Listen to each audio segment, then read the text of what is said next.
All right. Okay. So, hi everyone. Welcome to the EMS Engineering Seminar Series hosted by University of Wisconsin-Platteville. I'm Danny Shaw, your host today.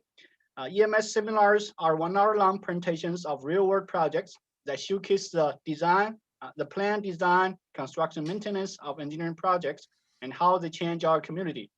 Attendees are also eligible to earn 1 professional development hour. All seminars are free and open to the public. To minimize the background noise, all attendees are muted during the presentation. Please use the chat function to ask questions during the presentation. After the presentation, please feel free to unmute yourself to ask questions and participate in the discussion. Today, we're very excited to have 2 speakers from Hyperloop Transportation Technology to talk about Hyperloop. So our first speaker, Chuck Michael, is the head of feasibility studies and regulatory affairs at Hyperloop TT. Chuck has over 35 years experience in major railroad and mining projects and deep underground high energy physics. Wow, that's very cool, high energy. So he completed his undergraduate studies in civil engineering with graduate studies in particle physics and structural engineering. Wow. Chuck is a registered professional engineer in our Good Labor, Minnesota, and serves as a member of the MIT Technology Review Global Panel. Our second speaker here, Shelby Phillips, is a North American Public Affairs at Hyperloop TT. Ms. Phillips is an organizational expert, serial entrepreneur, and professional spokesperson. Prior to joining Hyperloop TT, Shelby was best known for her thought leadership on collectional intelligence, well-being, and play. This is a very short version of their bio. To save time, I'm not reading all the bio. So everyone, please help me welcome Chuck and Shelby. All right, Chuck, Shelby, it's all, the platform is all for you. Okay. Well, thank you, first of all, to the university and to Dr. Shao for the invitation today. I think we have an exciting program for you. I think we have things that you haven't seen before. Again, I'm Chuck Michael with Hyperloop Transportation Technologies. I lead all of the feasibility studies in the US and North America and other places around the world. And I think I'll turn it over to Shelby, and then I'll come back to you in just a few slides. Hello, everyone. So nice to be with you today. My name is Shelby Phillips, and I've been with Hyperloop Transportation Technology since November of 2015. During that time, I've worn a lot of hats, but most currently, I am running our North American Public Affairs teams alongside Chuck. So we are very excited to introduce you today to this wonderful thing called the Hyperloop.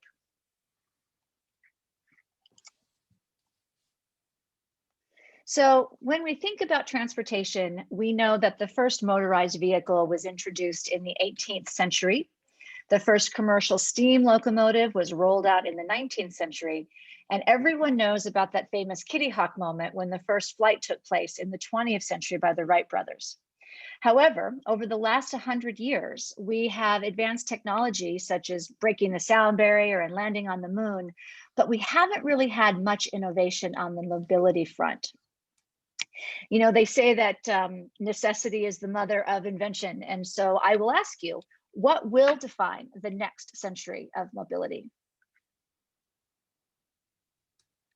How about a transportation system that is efficient and sustainable and profitable, all the while being safe and frictionless and also goes very fast?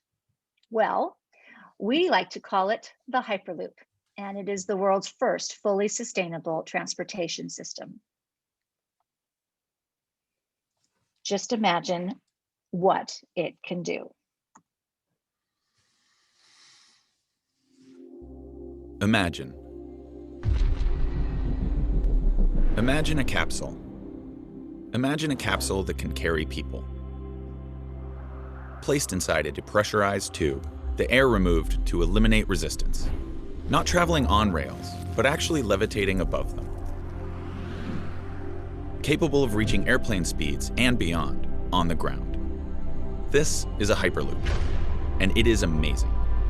Even more amazing, at Hyperloop Transportation Technologies, we haven't been imagining it, we've been building it for the better part of 5 years. And amazing is where we started. We're transforming the passenger experience, putting comfort and safety at the center of everything we're doing. Our reimagined linear electric motor is powered by sustainable solar energy, propelling the capsule on a completely new, incredibly efficient passive levitation system. With these two breakthroughs, our system is capable of giving energy back to the grid. And when something didn't exist, we invented it. Introducing Vibranium, a composite material that monitors speed, capsule integrity, and atmospheric condition in real time, a new benchmark in passenger safety. And we're not done. Our team of over 800 strong, a worldwide intellectual ecosystem of thinkers and problem solvers, tackle each day with the humble goal of changing the world. With its speed and efficiency, the Hyperloop will rewrite the rules of travel and mobility. But that's just one side of the story. There's another side that will have a far greater impact. It's the side that redefines how we connect with one another. Where distant friends become neighbors, countries become neighborhoods. And everybody who inhabits this big, crazy world of ours grows a little closer together. Just imagine that.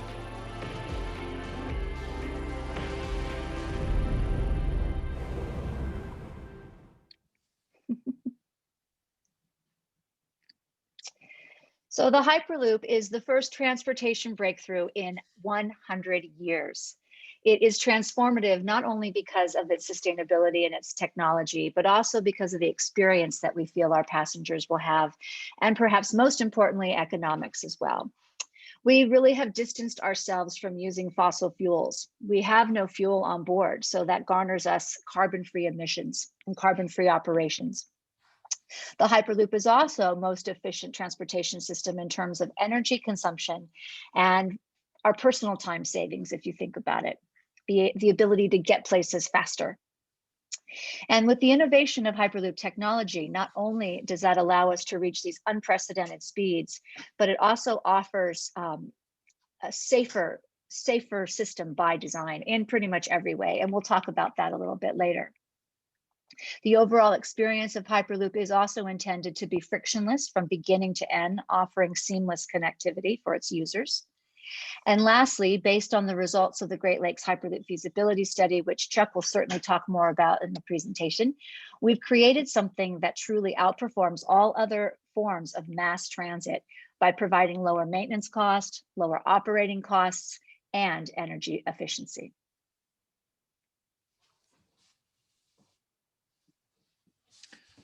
Now we'll start with a little of the technology, and we'll start taking pieces apart so you can see how we built this machine. This is my 6th year with Hyperloop TT. When we started, we had really a blank sheet of paper. So up to that point, we hadn't done anything wrong yet. We also had the ability to design something from the ground up to account for security issues, for safety issues, and to design an entire system around the most efficient transportation system ever devised. The capsule that you see sort of behind me is the real deal. This is in Toulouse, France. This is where our International Research and Development headquarters is. We chose that area because of Airbus is located in Toulouse, and a great resource of aerospace minded people in that area. So we start with a capsule, and the capsule is housed inside of a tube where the pressure is reduced. Let's go back one. The pressure is reduced inside the tube down to about 100 Pascal, which is about 99.9+% of the air is removed. The capsule itself rides on a passive magnetic levitation system. I don't think that anyone has seen that before this time, but this is a technology developed by Lawrence Livermore National Labs, and we have an exclusive license with them. I'll show you a little bit more later, but the magnetic levitation We can levitate a capsule which weighs about 20 tons. We can levitate it with zero energy input. So just imagine the potential of energy efficiency if you don't have to use any energy to levitate this 20-ton machine. Each of the capsules and the tubes will find their way into a station. I'll talk a little bit more about that. The one that is shown here is a terminal station, and we also have inline stations. Next slide.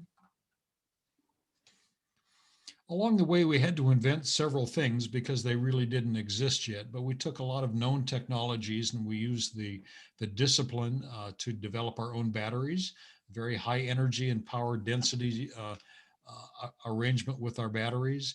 The augmented windows, as you notice, there are no windows in the capsule.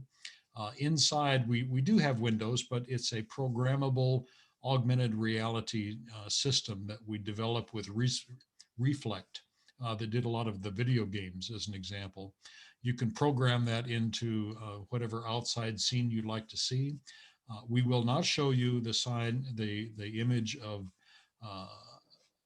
the scenery going by at 700 miles per hour because your brain simply won't accept that. So we slow it down to maybe 65 miles an hour, or whatever speed you would program in there. You can look at cows, or you can look at the mountains in Switzerland, or you can play games on the windows.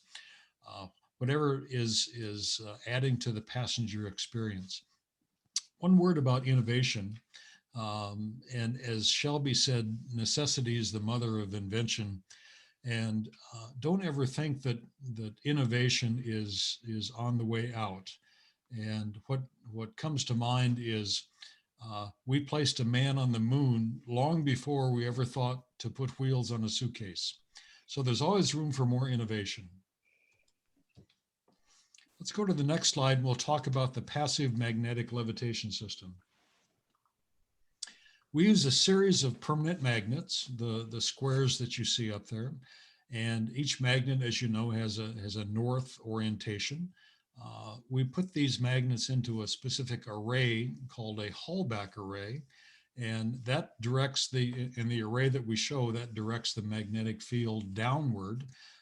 That reacts with a non-steel, non-magnetic surface. In our case, we use aluminum, and we create the magnetic field, which will result in levitation without any energy input using the magnetic properties.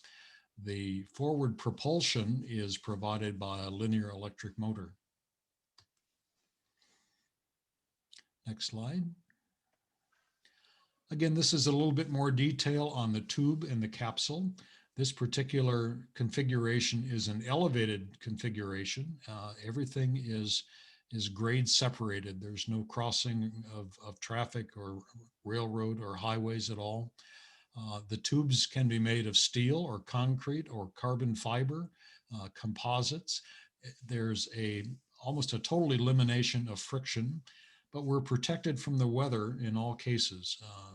Especially, I'm in Minnesota and you're in Wisconsin, and you know that it gets a little cold some days and rainy and snowy and icy, but inside none of that would affect the Hyperloop. Again, it's a low pressure environment around 100 Pascal. That increases our efficiency by reducing the aerodynamic drag. The passive magnetic levitation reduces the friction, and so that gives us the ability to speed upwards of 760 miles per hour. Next slide. There's multiple configurations depending on the location. We can elevate, as shown on the far left. We add solar panels on the top of the tubes. That allows us to generate as much electricity as we need. And in some cases, we'll generate a little bit more, and we'll talk about that in just a few minutes. There's an elevated urban section. You could put walkways up there. You could make it blend into the environment as best you can with an elevated section. This is a very good application, the two elevated sections, for more of a rural environment where we don't really interrupt the surface activities with the pylons, but allow farmers to go underneath or other activities to continue. In those areas where the surface gets a little congested, and that could be an active farm area that really can't support a pylon, or an urban area, we can go into a cut and cover trench, really a shallow recess where we put the tubes underground. These are the same diameter tubes. They're about 4 meters each. We have a minimum cover over the top of those, depending on the application on the surface. If we get into a densely urban environment like downtown Chicago, we could use a bored tunnel, and then we install our vacuum structure inside the tunnel. So we have a lot of opportunities to preserve the surface, to minimize the environmental impacts, and also to reduce the cost. Of all of these alternatives, the most cost effective is the shallow trench, because we wouldn't have the pylons, we wouldn't have the foundations and so forth. Also, we would escape the thermal effects of expansion contraction that we might have on the surface. Next slide. We have a variety of stations. In the upper left is what we call a dewdrop station. This is a terminal station where it's the end of the line, if you will. We use this for major metropolitan areas because it gives us a larger capacity in a station. If you look at the lower left, it'll serve about 3,600 passengers per hour. It's a circular station with, I think, around 50 gates could fit in there, similar to an airline terminal. In some cases, we don't need that much capacity, so we'll run with an inline station. And it's not inline from the main line, but it's an offline station, so that through traffic can continue without having to slow down. So you'd have an exit off of the main line through a switch, and you pull into a station with the capsule and either disembark or climb on and then back into the main line. The control system, as you might imagine, if the main line is doing 700 miles per hour, you need a control system that is able to manage all of the traffic. And recently we developed a partnership with Hitachi Rail. They developed the traffic management system for many of the high-speed rail projects in the world, actually. So they'll be managing and designing our traffic management system to accommodate the very high speeds. Next slide.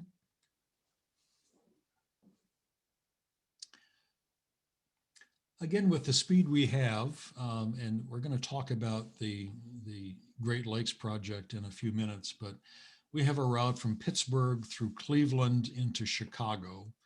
And this is around 479 miles from Pittsburgh to Chicago. We can cover that in just about an hour. It's an amazingly fast journey, certainly. Along the way, we have a great deal of emphasis on the passenger experience we'll talk about, and also on safety going through the various municipalities. We go through Toledo, we go through South Bend, we go through Youngstown, a number of communities, although we are totally grade separated all the way through.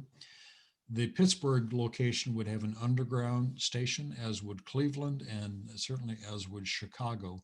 We can go into downtown Chicago and really hit the last mile in this particular configuration, arriving at an integrated transportation station such as Union Station in Chicago, or the Tower Station in Cleveland. Next slide. As far as energy goes, we have a sustainability policy in that all of our systems are evaluated for sustainability, and that goes all the way from the entire supply chain all the way through delivery. Our energy systems are designed for renewable energy. We can use solar, as I showed you, on top of the pylons, on top of the tubes. We can have solar panels that will generate the power. We also have regenerative braking. Every time we slow down, we recover that energy. As we speed up and we spend energy on the linear motors to accelerate, we capture that energy back again as regenerative braking and put that into our batteries that are on board. We can use geothermal energy if it's available, and we can certainly use wind energy if it's available. We do tie into the grid, the transmission grid, because we do need a backup, and we also need an outlet for any excess energy that we will generate. Energy efficiency. The graph on the left is interesting because it shows the relative efficiency of Hyperloop versus high-speed rail versus automobiles versus aircraft. And I think it's generally accepted that the faster you go, the less efficient you become because of the air resistance in either the high-speed rail or an automobile. Airplanes fly as high as they do to reduce that aerodynamic drag, but there's still a need for additional energy as you want to go faster and faster. So the reverse happens to be true for Hyperloop for an interesting reason, but the faster we go, the more efficient we become. Even if we're eliminating the aerodynamic drag and we eliminate the friction, we do have magnetic drag from the passive levitation system. However, the faster we go, this magnetic drag reduces, so we become more efficient the faster we go. We design our renewable energy system based on the demand of the Hyperloop system. If we're elevated, we'll use solar panels. If we're underground, we would usually cooperate with a local solar farm or develop a solar farm or sponsor like a nonprofit to develop a solar energy farm. On the right side are the comparative emissions for automobiles and aircraft and high-speed rail. This one's an easy one for us because we are emission-free. Next slide. Again, we have an extremely safe design, and we did that from, as I said, a blank sheet of paper. We have an enclosed environment that protects us from all the weather conditions. It separates us from the grade crossings with rail and pedestrian traffic and automobile traffic.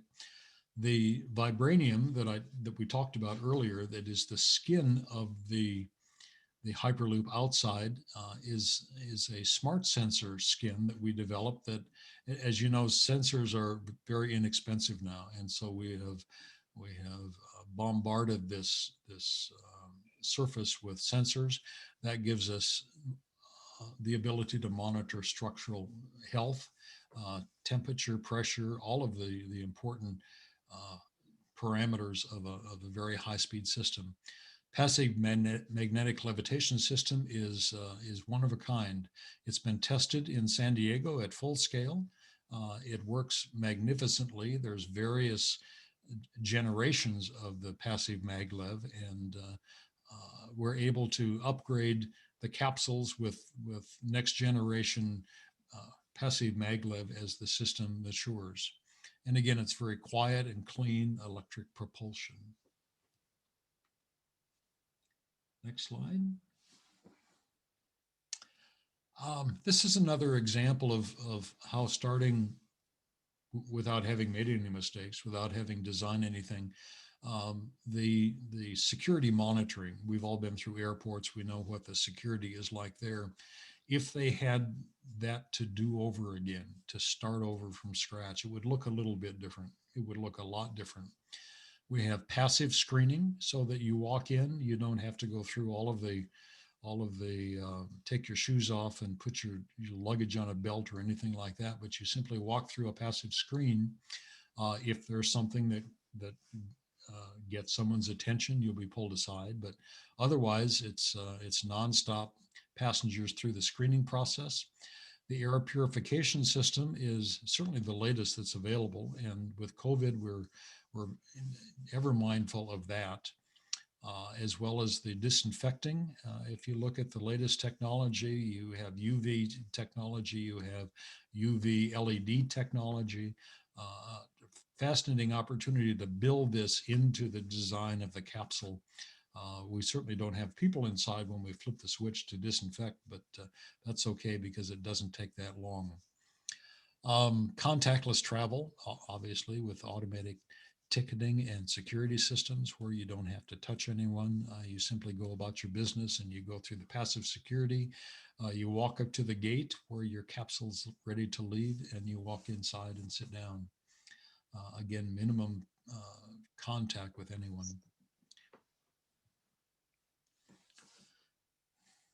Again, this is very passenger and human-centric.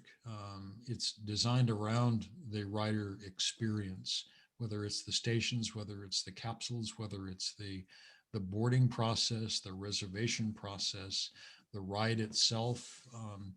We understand the limits on the human body in terms of G-forces for acceleration, deceleration, vertical and acceleration, lateral acceleration. All those are readily understood. As we design the system in a full scale, it's possible that we'll have passengers anywhere from a newborn infant to an octogenarian. And so our design allows for a very steady acceleration and deceleration. We're ultimately going 700 miles per hour, and we really don't have to be in a big hurry to get there. All right, thank you, Chuck. So I'm going to tell you a little bit more about Hyperloop Transportation Technologies as a company. And in order to bring the Hyperloop to life, we decided that we were going to develop a very unique business model. So in addition to our 50 employees that are located around the world in offices in Brazil, France, Spain, the United Arab Emirates, and our headquarters in Los Angeles, California, we also engage about 800 contributors. These are experts in their fields that lend their time to our efforts in exchange to becoming stakeholders in the company. Our contributors are broken down into 52 different interdisciplinary teams. And when you add all of these contributors to our growing number of world-class partners, this really has afforded us to have a presence in 45 countries across the globe.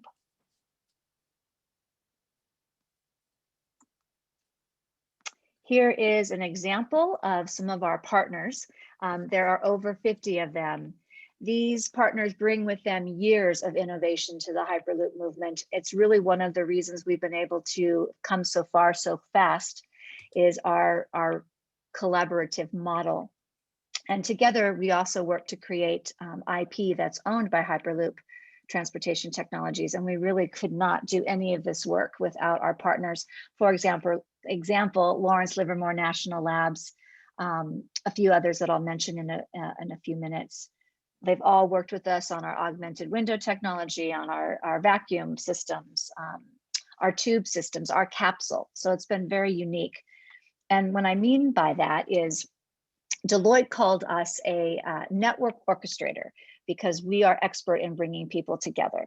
So this type of collaboration where we work together in exchange for stock options is called a crowdsourced model. And that crowdsourced model is absolutely in our DNA and has been from the very, very start. In fact, I first learned about Hyperloop TT at a TEDx conference, if you can believe it, where the then project manager, Marco Villa, was talking about crowdsourcing. And everybody in the audience was amazed. What's this idea of crowdsourcing? So, but it is very, very unique. And we believe that crowd-powered ecosystems like ours are indeed the future of work. And that is another innovation that we ultimately plan to license. And that being said, one of the things that sets Hyperloop TT apart from its competitors is that we are a technology innovation company and a licensing company. So over the last few years, we have focused on curating a licensing package for a designer, builder, operator that not only provides access to our technology, but also provides insurance and certification guidelines and maintenance manuals. Once again, we partner with the best in class to provide the insurance framework and a set of generic guidelines for design, operation, and certification. Chuck, you want to talk a little bit about what we've been working on with USDOT? Certainly. The transportation technologies are overseen by the U.S. Department of Transportation. It could be the Federal Rail Administration. It could be the Federal Transit Administration, Federal Highway, Federal Aviation. We're a little bit of each of those. So we started working with the Department of Transportation about 4 years ago to develop the standards, performance standards, design, construction, operation standards, as Shelby mentioned with the TÜV Süd document in the middle there.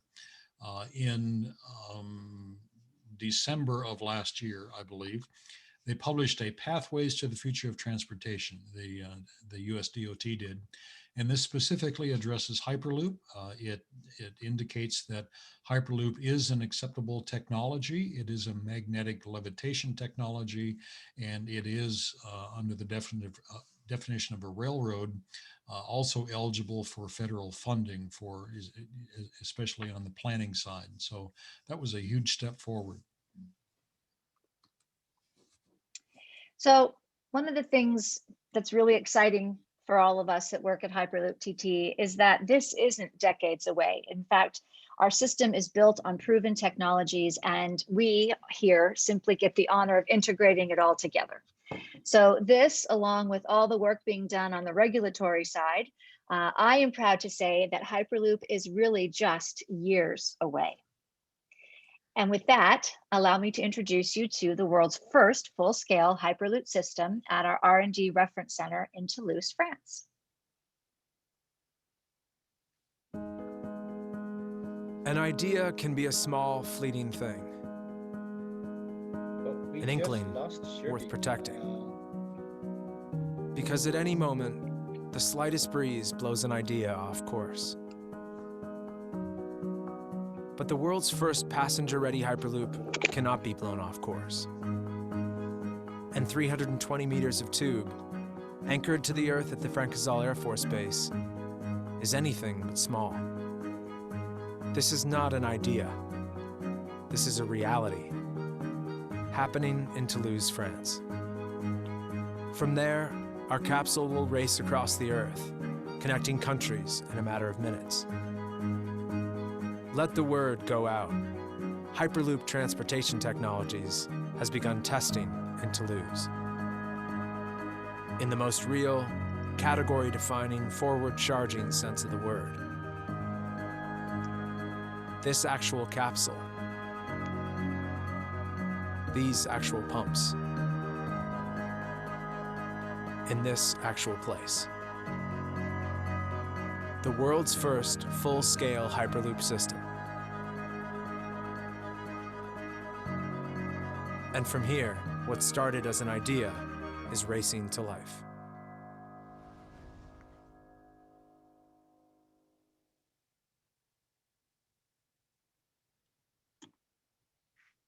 We started construction of Toulouse in about 2018. We finished in 2019, and since that time, we've been integrating other systems in there. You'll notice that 320 meters, we're not going to get up to 700 miles per hour. So we can do all the testing except for the top speed here. We have finished with all the vacuum testing. If you look in the lower left, this is a gate valve that allows us to isolate certain sections of the tube if we have to go in for maintenance or whatever the case may be. The pump systems are it's a modular system, containerized, that we can move around between pump stations in a plug and play arrangement. So we don't have to fiddle around with anything other than just plugging it in. And in the lower right is the actual passenger capsule. The wheels you see below it, that's where the bogie will go that has the passive levitation system. And that will be put into the tube probably later this year. And we will test it with people. We'll test it with instrumentation, and it should be a big day for us. Again, the R&D Center is in Toulouse for testing and certification. We also are developing a commercial prototype in Abu Dhabi. This will be a 3 to 5 kilometer full-scale test system, after which it will be extended into the city of Abu Dhabi. Right now it's located just south of the border between Abu Dhabi and Dubai, near Expo, used to be Expo 2020, now it's Expo 2021. in Dubai. We also have a cargo prototype that we're developing in a joint venture at the Port of Hamburg. This is a joint venture with HHLA that is a global port operator. We're looking at integrating that with the port operations, and again, with a sustainable plug and play type of an arrangement. Moving on to the Great Lakes feasibility study, Shelby will give you a brief overview, and then I'll dive into some of the numbers. Yeah, everybody can hear me okay, yes? I'm just making sure. I think I heard someone say, I think we just lost our sound, so I was just verifying. All right, so when we were getting started in the United States, the first thing we did is we created a public-private partnership with the Northeast Ohio MPO. That's a metropolitan planning organization. And we did that for the purpose of conducting a feasibility study. The MPO created a request for proposal to hire a third-party economics consultant. And while they were in the process of that, we went ahead and started to build a consortium of stakeholders in support of Hyperloop. So our P3 partner, NWACA, selected TEMS Inc. as their consultant of choice. And today we have over 25 consortium members, a dozen stakeholders, and if you can believe it, almost 50 technical advisory committee members in Chicago, Cleveland, and Pittsburgh. And the technical advisory committees are made up of folks from the public sector, as well as railroads and departments of transportation and port authorities and airport authorities. And so to have everybody sitting at the table, being able to kind of lend their voice to the project has been a really big reason for our success in this region. So the feasibility study that was developed for Great Lakes ran from Chicago and included Cleveland and Pittsburgh, a total of about 479 miles. We completed a intense technical and economic study. This is an open book project. You can find the entire feasibility study and appendices online. The interesting thing about this is that the consultant that was hired wasn't a technical consultant, because we can do our own engineering. What we wanted was an independent third-party review of the economics, what the benefit cost ratio was, what the cost was of the for capital cost, what the ridership and revenues would be, and that's where this independent consultant came in. To qualify for federal funding, you need a benefit cost ratio that is greater than 1.0. That's very difficult to do in the transportation business. It's nearly impossible in the high-speed rail business. In our particular case, because of our extremely low operational cost and lower than high-speed rail capital cost, we came in at a 2.2 benefit cost ratio, far exceeding the Office of Management and Budget requirements. Also, which the next one really attracts the private side, in that we could develop this with private financing that would provide about a 6.5% financial return and 11.8% economic return. That makes it extremely attractive to funding partners for the capital cost. The feasibility study is pretty standard in its organization. We had the project objectives and organization, site recon and preliminary route studies, the technical and financial feasibility, and the project development cost and schedule, all wrapped together with an outreach program that touched thousands of people from Pittsburgh through Cleveland all the way to Chicago. The map on the next slide again shows some variety of routes that we looked at. The preferred route is the bluish route that goes from Chicago downtown. It picks up Midway Airport through South Bend, through Toledo into Cleveland Hopkins Airport, through Cleveland downtown. We then jump over to the White Line. Those of you that have been in Western Pennsylvania understand the topography there is a bit challenging when you're going this fast. So we had to do some shifting and jogging around, but we ended up, I think we have a good route through Youngstown down to the Pittsburgh airport and into downtown Pittsburgh. You notice the curious line, which is the yellow one. The body of water on the left is Lake Michigan. The body of water on the right is Lake Erie. And there was a concept of going under the lake bed, actually, with a tunnel. And it's technically feasible, but it's like the guy said in Jurassic Park, just because you can do something doesn't necessarily mean you should. So we decided we would walk before we run, and we'll keep this on dry land, at least for the time being.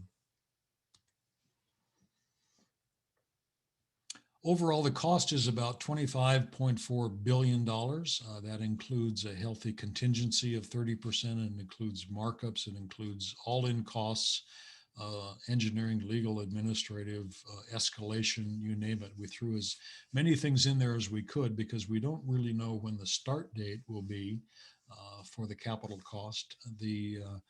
With a return that is estimated by the financial people, the operating profit over the life of the project would be about $30 billion, again, making it very attractive to the private side. A benefit cost ratio of 2.2, again, very strong, and a nominal economic return of 11.8%. The other thing that we don't have time to get into is the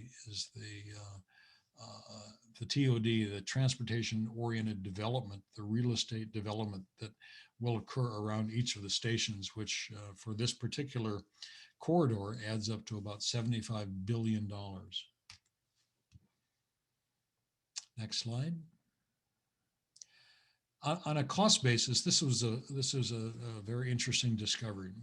We look at on the passenger side, we estimate how much the ticket price is going to be, and it varies whether you're a business traveler or a student or a senior or a special rate or something like that. But we also carry a great deal of time-sensitive, high-value freight, and this could be mail, pharmaceuticals, medical supplies, aircraft replacement parts, something like that you would normally ship probably through air cargo. And air cargo runs around $4.60 per ton mile. Truck, as you know, is much more cost effective. It's just a lot slower at around 37 cents a ton mile. If you ship something by barge, it costs about a dime. But Hyperloop came in also at about 10 cents a ton mile, which defines its freight market really as coming from the air cargo side. The parcel traffic is increasing at about 15% per year right now. Those of you that order from Amazon or eBay or something like that, you see the trucks coming up and down your road several times a day. That's the parcel side, lightweight, sometimes high value, time sensitive, but that's a significant market. I think we'll go to France for just a minute. So I'd like to share with you one last video. It is entitled Once in a Lifetime, and then we'll open it up for your questions and provide answers.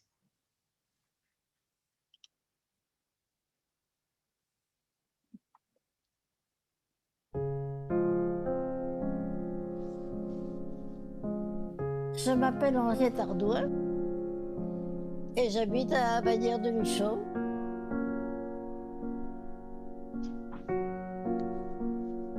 Je suis l'une des femmes les plus âgées de France. J'ai peut-être un peu de compétition. Je suis née avant que les hommes se déplacent rapidement. Je me rappelle les premières voitures. J'ai assisté à la disparition du Earth, le mur du son, l'Américain qui a planté le drapeau sur la Lune. Tout ça, je l'ai vécu dans ma vie.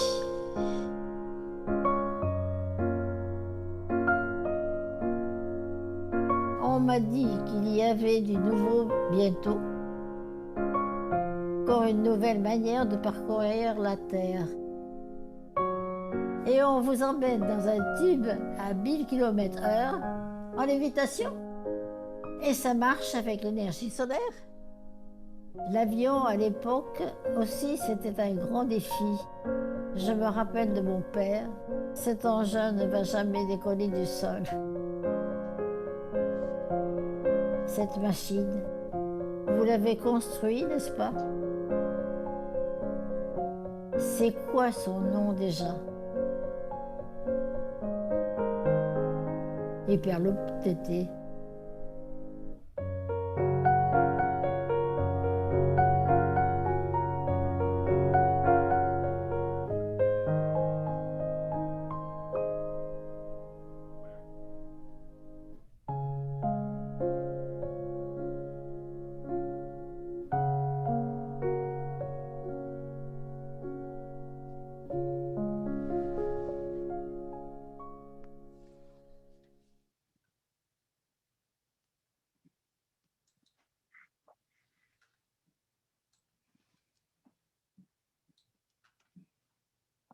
Okay.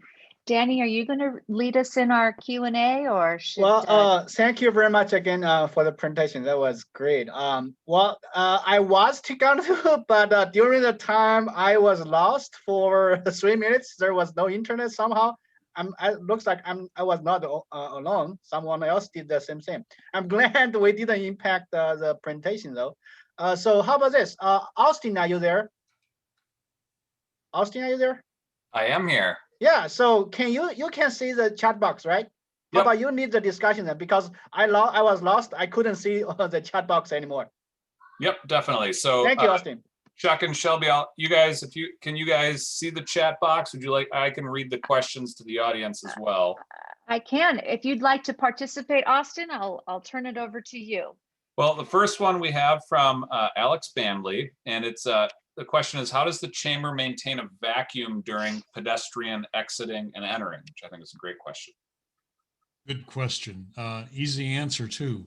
We never change the pressure around the capsule. When we pull into a station, we are under vacuum for the capsule route through the station. Then there's certainly a pressure barrier there, and we use an airlock for the passengers to disembark and to enter the capsules there. So the capsule never goes through any pressure cycles. All right.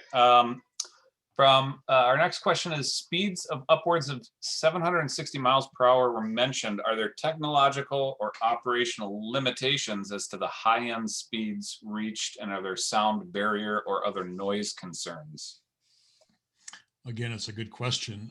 There are considerable operational cautions and at that high speed.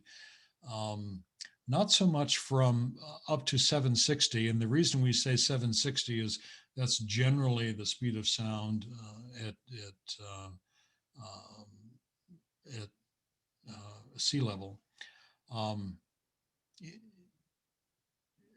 As far as sound and battery, I don't think we'll have any sound problems on the capsule.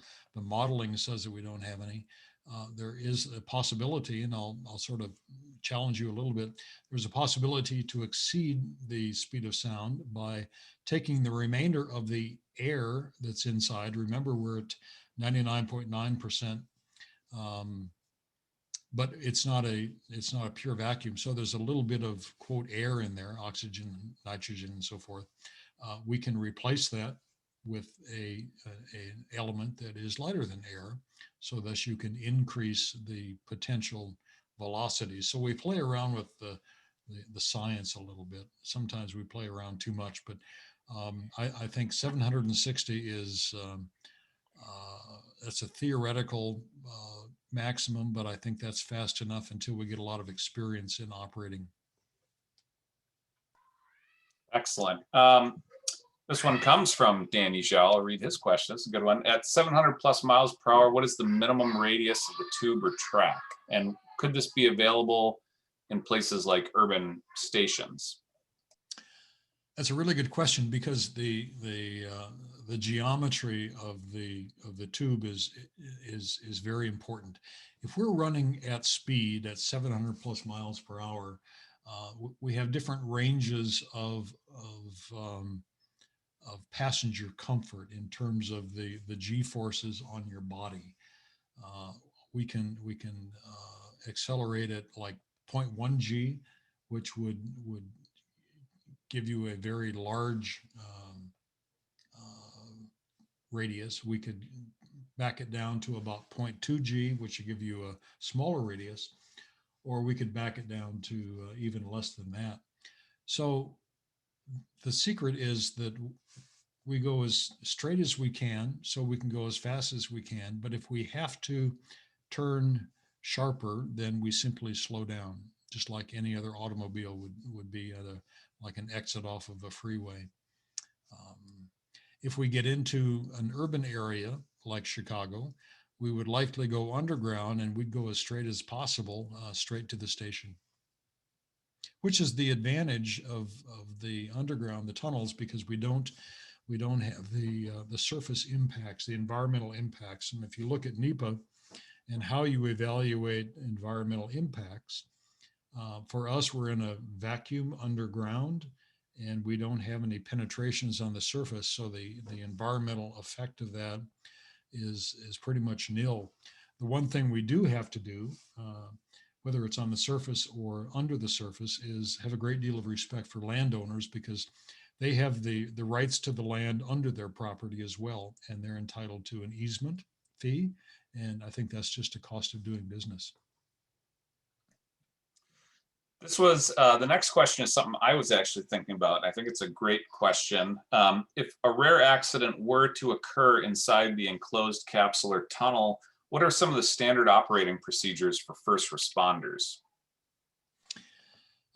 If we have an upset condition, the first thing we do is we stop the capsule.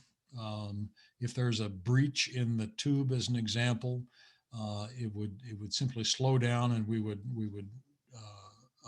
break it to a stop, either an emergency stop or just a casual stop, depending on what the situation might be. If there is a condition where we need to get passengers out or first responders in, we exit the capsule, and there are exit points along the tube, and then there are exits of the tube itself out to the atmosphere. If we're underground, we exit the capsule. We depressurize, and that's where the gate valves come in. Is we close the gate valves, we repressurize the tube to atmosphere, we open up the capsule, we open up the tube, and we take everyone out.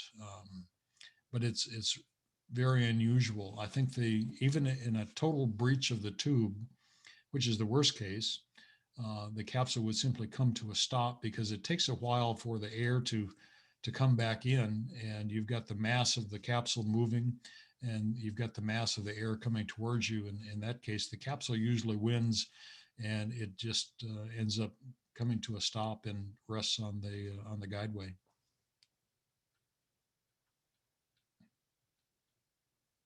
Oops, all right, thank you. Next question is from Ben Klaas, and it's, how difficult is it to maintain sufficiently low pressures within the tube? And have you been able to quantify the energy consumption of the vacuum pumps during normal operation? Good question. The vacuum system is designed by Leibold, and they invented the vacuum pump a long time ago. But when we pull down a tube, pull vacuum in a tube, we close the gate valves, and these are about every 10 kilometers roughly. So we close all the gate valves, and each pump station, which is also located in the 10-kilometer range, begins to draw down the pressure in the tube. We can do that fairly economically. Once we get down to the operating pressure, we open the gate valves so that the entire corridor is normalized in terms of the pressure. The energy consumption after that point, and it is expensive to draw it down initially. So the secret of the energy efficiency is to make sure that we minimize the leaks to the greatest extent possible. So we have gaskets between the bolted connections for the steel tubes. From there, we do an orbital weld around the inside so that we have a good solid connection with a minimum leakage. But I think everything leaks eventually. So we have the ability to monitor that pressure, and we use some of the pumps called roughing pumps to maintain the low pressure inside the tube during operation.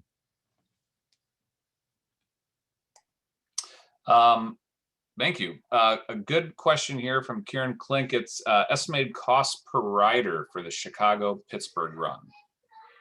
You know, it varies. And as you have on airplanes, you have, you have coach and you have business and you have first class. If you're on Amtrak, you have similar choices. In our particular case, we have probably see business class and we'll have coach class. And then we have other classes of tickets. They could be students, could be senior citizens. It could be a special fare for a frequent rider. But if you're going from Pittsburgh to Chicago, let's say you're going for a ball game, it would be cheaper to park in Pittsburgh and buy a ticket on Hyperloop to Chicago than it would be to park in Chicago. So maybe around $40 to $50, I would say, for a reasonable fare from Pittsburgh to Chicago. If you're a business traveler, it's usually a higher rate, maybe a different capsule. We don't know yet, but the Department of Transportation assigns a value in dollars per hour for business and casual and students and so forth. So we follow their guidance, but the local authorities in charge of setting the rates and the ticket prices. Another question about what are there expectations or thoughts that Hyperloop TT will ever be traded publicly? You know, it's a good question. I think that the even larger question is as we develop a network throughout the country, it may take the form of a utility similar to an electric utility or a water utility. That's very close to an essential public service, so that you have some governance over the system. Whether it's traded publicly, it's possible. I think that the governance issues need to be addressed before we get to the like an IPO or something like that. But you really need an operable system before you go public in a technology like this anyway. And I might add that Hyperloop TT, we are not a developer. We are not contractors. We're not operators. We're technology innovators. So we create the technology, and then we have partner firms that may finance it, may operate it, may own it. But I think the key there is that there needs to be a public component to the entire system. And in that, I would say that the stations is an example. When we integrate a Hyperloop station with an Amtrak or a bus or other rail system, that should be a smooth integration of transportation resources. And many of these are already owned by public agencies, so they need to have a voice in how the service is provided in their particular location. I think you gave the stats, but it'd be good to hear it again in terms of how long the capsule or the car is, and whether or not there's thoughts that you would link these together. And I guess the question relates to, would commercial shippers need to share the same port as passengers, or could they have their own mini trunk line that feeds into the main line? I'm kind of abbreviating. Can they have their own hub on the side? Could they rent track time to send freight? Could private shippers develop their own cars for productivity purposes? Or is this something that basically we're going to be, the capsule that's designed is the capsule that we go forward with? Well, again, this is a really good question. As far as the capsule itself, it's around 100 feet long. The interior dimensions are about the same as a 737. So that gives you kind of a size perspective. We have a payload capacity right now of around 15 tons. The capsule itself weighs about 5 tons, so you've got a total weight of around 20 tons. As far as linking them together or platooning them, if you will, we've looked at that, but there's more disadvantages than advantages. We have a headway of on the order of 40 seconds, so you can do a lot with a 40-second headway. So we prefer to have individual capsules that are managed individually. The capsules can be configured for passengers, or they can be configured for light freight. It's very possible we could have unit load devices very similar to an aircraft that are loaded onto a freight capsule and directed to wherever they want it to go. I don't think the shippers would need to have their own route. I think they could maybe have their own capsules, or they purchase capacity is probably the best value for them. And they purchase, you know, a certain tonnage of capacity per year, per whatever. Like a you know, a large shipper that goes from let's say it's an Amazon fulfillment center, and it connects with, you know, another fulfillment center in Chicago or Cleveland or Memphis or something like that. That would be the most cost effective, because right now the shippers tend to be buying these large cargo jets. And I can tell you that they hate every single one of them because they don't make any money unless they're running and they're flying. And it takes a long time to load a large cargo jet like that. So the smaller loads with variable destinations is perfect for the large shippers. The question from David regarding clean technology being contrary to the interests of the fossil fuel and energy industry. Is there an expectation of resistance to development, and how might that be countered? You know, we're changing. Every day is a challenge in terms of the energy industry. A lot of people say we'll move to all electric vehicles within 20 years. Maybe not. I don't know. I think when it comes to sustainable transportation systems, I think you really have to take a look at the energy. In our particular case, we're extremely efficient. It may be that price wins, and if we can do something, if Hyperloop can do something more cost effective than another industry or fossil fuel, whatever the case may be, you'll find businesses that are under extreme pressure right now economically to take the most cost effective means. And that will, it's like the old story about using recyclable paper. And initially recyclable paper cost an awful lot more than the virgin paper. But after a while, it made it through the challenges, and now almost every piece of paper that you buy has some recyclable content. So it's an evolution. It's a transition. What other planning studies are occurring or have occurred in addition to the Chicago, Cleveland, Pittsburgh corridor? Well, keeping in mind, this is kind of a competitive business right now, but there's activity in Florida, there's activity in California, probably 20 states altogether are looking at some form of Hyperloop. I think the most cost-effective way is to construct an initial corridor and then to add additional metropolitan areas onto the end of it. So as you go from Chicago to Cleveland, Pittsburgh, if we head out of Chicago, the first place we hit is Milwaukee. And if we leave Milwaukee, the next logical location would be Madison. And then you tend to head towards Minneapolis. If you're going east, certainly the target is the East Coast in some fashion. You can go through Pennsylvania, you can go over the top, you can go over the bottom, a variety of ways to get to the east out of Pittsburgh or Cleveland for that matter. Back to curves, is there any super elevation or reorientation of the capsule to keep the force going kind of straight down, similar to what you experience when you're taking a highway curve at design speed so that you don't notice it? Actually, there is. We use a cant in some curves. It's a maximum maybe up to 12 degrees, something like that. But yeah, that allows us to compensate for the speed around the curve and allows us to go faster. Yeah, around 12 degrees maximum. Awesome.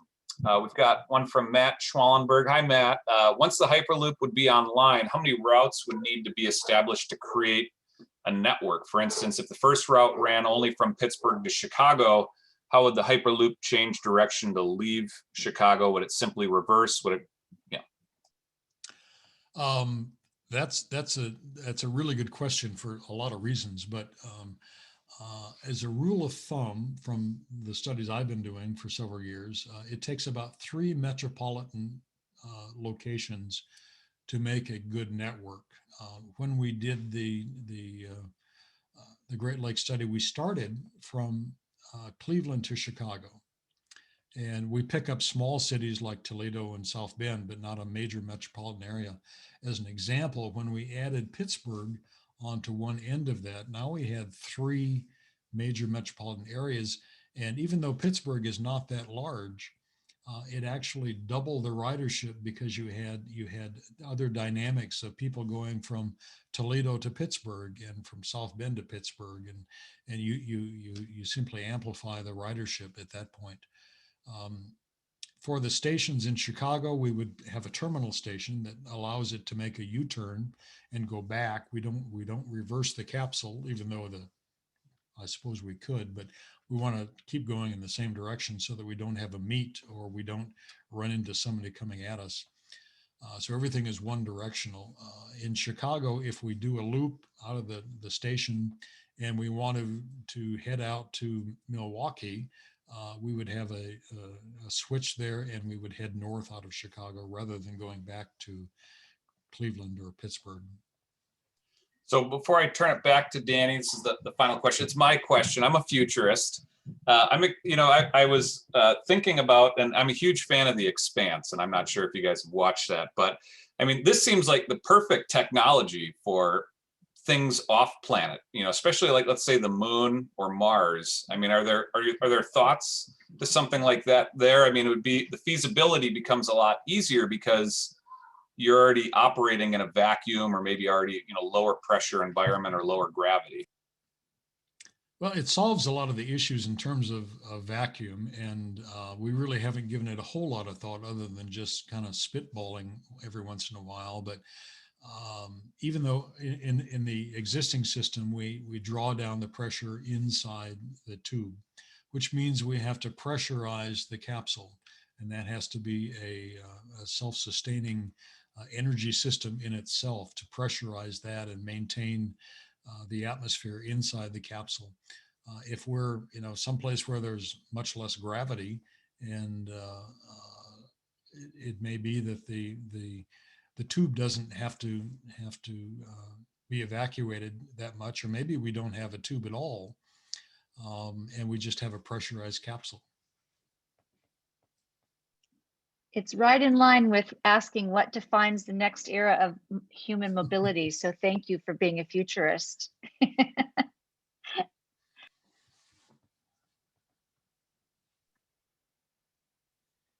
Well, Austin, thank you for doing the Q&A. I don't see, I think that's the last question, right? Yeah, okay. Well, I already put a note on the chat box. It's already past 6 o'clock, so feel free to leave if you have to. Thank you again for attending, and then thank you to our speakers, Chuck and Sherby. Thank you so much. Awesome presentation to share. We know we hear about this on the news, but it's good to hear really in front of eyes and then into our ears, much better than the TV. So thank you so much. Thank you, well, Danny. it's 6:10. I think I will end it right here by stop recording. If anyone has more questions, feel free.